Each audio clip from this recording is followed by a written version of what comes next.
La diabetes es el tema que tocaremos esta mañana aquí en Código Salud y ya están aquí nuestros invitados.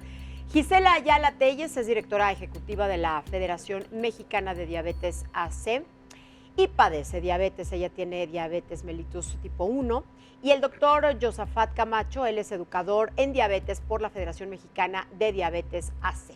Les doy la más cordial bienvenida a ambos. Gracias. Por estar Te agradecemos aquí la esta oportunidad. mañana. Muchas gracias. Platícanos un poquito, ya lo estábamos hablando fuera de cámaras, Gisela. ¿A ti a qué edad te diagnostican la diabetes? A mí me diagnostican a los 18 años, a diferencia del testimonio que tenías hace un rato, que lo diagnosticaron chiquito, de niño. Sí. Yo ya era un adulto joven, estaba en el primer semestre de la carrera, estaba estudiando periodismo y los síntomas fueron clásicos. Perdí peso drásticamente, muchos kilos, alrededor de 10 kilos en un tiempo muy corto. Tenía siempre hambre, mucha sed, muchas ganas de ir al baño y siempre estaba cansada, Entonces, pero siempre decíamos, bueno, estás trabajando y estudiando, es una redacción de noticias, siempre andas como loca, pierdes peso pero ya no comes igual. Siempre estás corriendo, estás... Lo justificabas todo, de alguna manera, todo. ¿no? Era diciembre, entonces todo tenía una razón supuestamente lógica. Mi mamá me obligó a ir al médico y el médico me mandó a hacer análisis de sangre. Hace 28 años se tardaban un tiempo en entregártelos, sí. Más de una semana. Y cuando llegué con el médico general que me veía, el médico me dijo, en este momento te tienes que ir al hospital. El doctor... el médico general de hace 28 años. Bien. Me fui al hospital, en el hospital me ingresaron con un cuadro que ya el doctor nos explicará que se llama cetoacidosis diabética, tu cuerpo está como en estado de crisis. Y al día siguiente me dijeron, a mi mamá y a mí nos avisaron que era diagnóstico de diabetes mellitus tipo 1, una condición que llegó para quedarse, una enfermedad que te acompañará el resto de tu vida y que requería de inmediato el uso de insulina. Afortunadamente mis riñones, me habían hecho análisis ya de todo, mi corazón, mis riñones, mi cerebro, todo estaba bien. Funcionaba bien. Entonces no tenía ninguna repercusión en el momento, pero la gran noticia fue esa, ¿no? Un impacto tremendo. Tienes una condición, tienes una enfermedad, fue la palabra, tienes una enfermedad que se llama diabetes tipo 1. Y la sentencia fue grave porque nos dijeron, si la niña, o sea yo, se cuida bien, vivirá hasta los 35 años. Ah, caray. Fue un shock, mi mamá se enojó muchísimo, pero decidimos no hacer caso a esa sentencia, aprender y ver que pues cuando cumplí 35 años sí me acordé de ese médico que me dio la noticia devastadora y con muy poca sensibilidad. Pero con la buena idea de aquí estoy y sigo cumpliendo años y estoy bien. ¿En tu familia había antecedentes de alguien con diabetes? En mi familia había diabetes tipo 2, de parte de mi papá, pero yo creo que la lección importante aquí es, en las familias con diabetes tipo 1 no hay un antecedente familiar. Sin embargo, hoy tenemos tantos casos de diabetes tipo 2 en México que vale mucho la pena ante cualquier síntoma ir con el médico y no darte esas explicaciones de, claro, no tengo nada, solo bajo de peso por X razón. Aquí es una gran oportunidad para tener diagnósticos oportunos. Un diagnóstico oportuno salva vidas. Y adecuado. Claro, que también eso es muy importante. Doctor, me gustaría mucho que definiéramos cuál es la diabetes 1 y cuál es la diabetes 2. ¿En qué consiste cada una de ellas? ¿Cuáles son los síntomas? Son entidades que tienen como característica problemas con la utilización o producción de insulina, pero sus cuadros clínicos y su aparición es muy diferente. Específicamente la diabetes tipo 1, anteriormente llamada juvenil o diabetes de la mala, hoy es diabetes tipo 1 y se caracteriza por la falta de producción de insulina por las células especializadas que se encuentran en el páncreas, porque se autodestruyen. No se sabe el motivo. Es una enfermedad autoinmune. Nuestro organismo crea células que destruyen las células beta y por lo tanto ese paciente tendrá que utilizar insulina de por vida. Sí. La aparición de la sintomatología, como lo mencionó Gisela, es abrupta, intensa y muy grave. Llegan a tener lo que se llamó cetoacidosis. ¿Qué quiere decir? Que el organismo, ante su necesidad de utilizar azúcar, consume su grasa y esa grasa en su metabolismo final produce cuerpos cetónicos, así se llaman, que hace que el paciente caiga en esta entidad muy grave.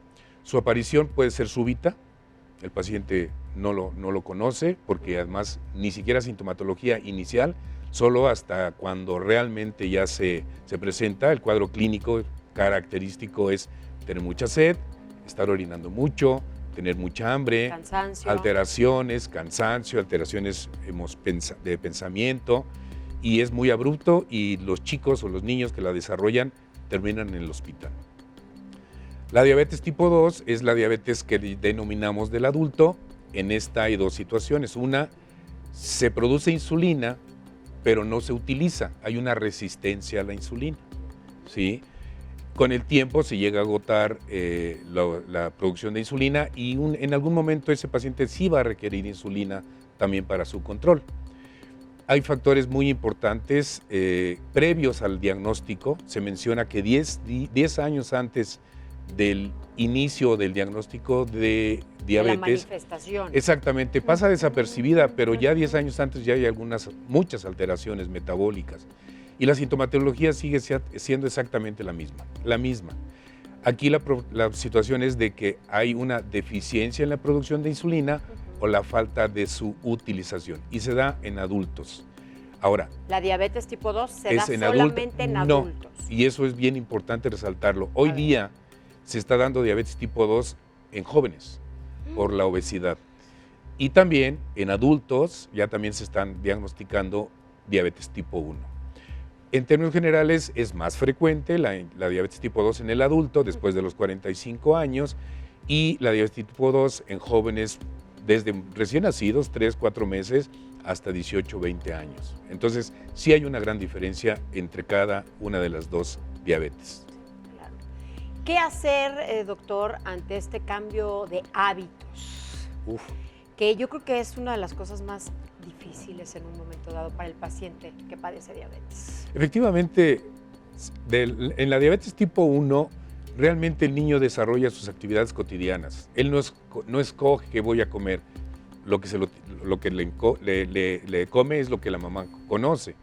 Claro. En cuanto desarrolla la enfermedad, tiene que haber un cambio nutricional muy importante.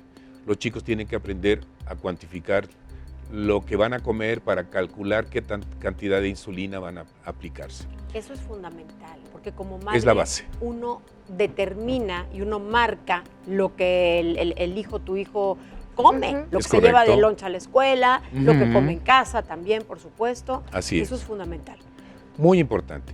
Y en el paciente con diabetes tipo 2, su alimentación es deficiente, inadecuada por muchos años. Es decir, lo que comentabas, los malos hábitos de alimentación, el no ejercicio, el dormir poco, el exceso de trabajo, el fumar, en fin, se suman muchos factores de riesgo que favorecen. También influye. Tiene que influye. Y entonces todo eso favorece que se desencadene la enfermedad, que se haga manifiesta principalmente. Claro. Y en tu caso, ¿cómo lo empiezas a asimilar, Gisela? Porque me imagino que fue un impacto tremendo, ¿no?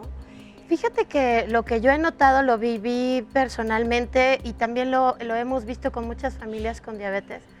El impacto es diferente en quien lo vive de cualquier edad y en la familia. Por ejemplo, en el caso de quienes vivimos con diabetes tipo 1, regularmente eres muy joven al diagnóstico y no hay una experiencia previa de tu familia. Tu familia no sabe si la insulina se inyecta, se unta, se toma, ¿cómo?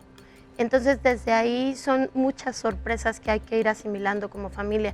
Lo que también hemos visto es que una familia que sí se asusta, porque es lógico que entra en duelo, se enoja, reniega, no lo cree. Hay muchas etapas. Todas estas etapas del duelo, pero lo más importante del duelo es llegar a la aceptación, este proceso normal de pérdida de salud, pero que al final te haga decir, bueno, ni modo, no, que te haga decir, ok, es diabetes tipo 1, sé que si mi hijo, mi hija se inyecta insulina y tiene un estilo de vida saludable con todos sus componentes, mi hijo va a poder hacer lo que quiera. Si quiere ir a la luna, si quiere ser gimnasta, mamá, esposa, lo podrá hacer, pero con acompañamiento. las mamás de niños chiquitos se convierten en el páncreas.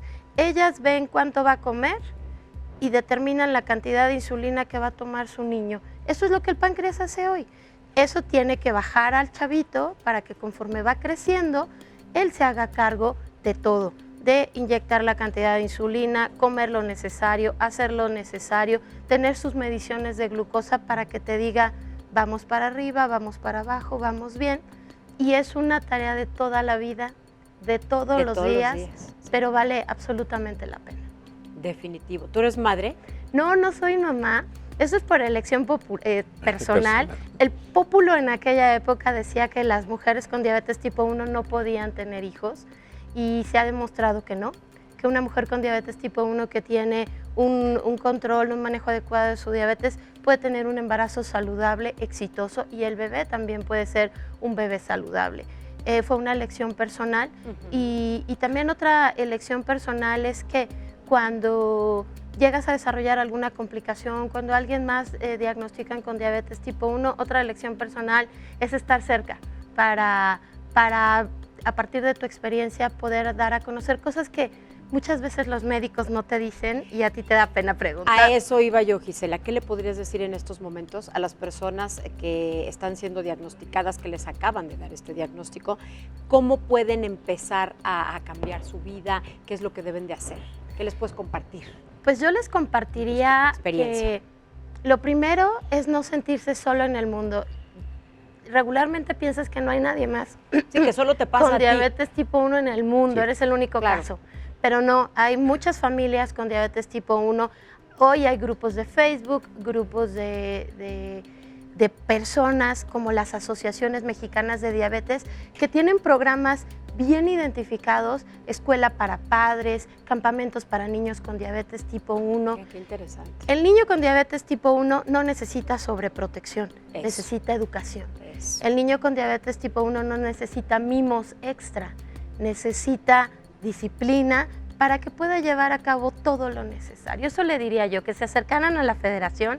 En la página tenemos todo el listado de las asociaciones en todo el país, www.fmdiabetes.org, y también tenemos un movimiento que cada 2 semanas está llevando a través de Facebook Live información desde médica hasta de alimentación, testimonios, endocrinólogos pediatras de todo el país platicando de su experiencia con los niños, Qué con bueno, los qué bueno que adolescentes. existe todo esto. Hay mucha Sí. gente que no lo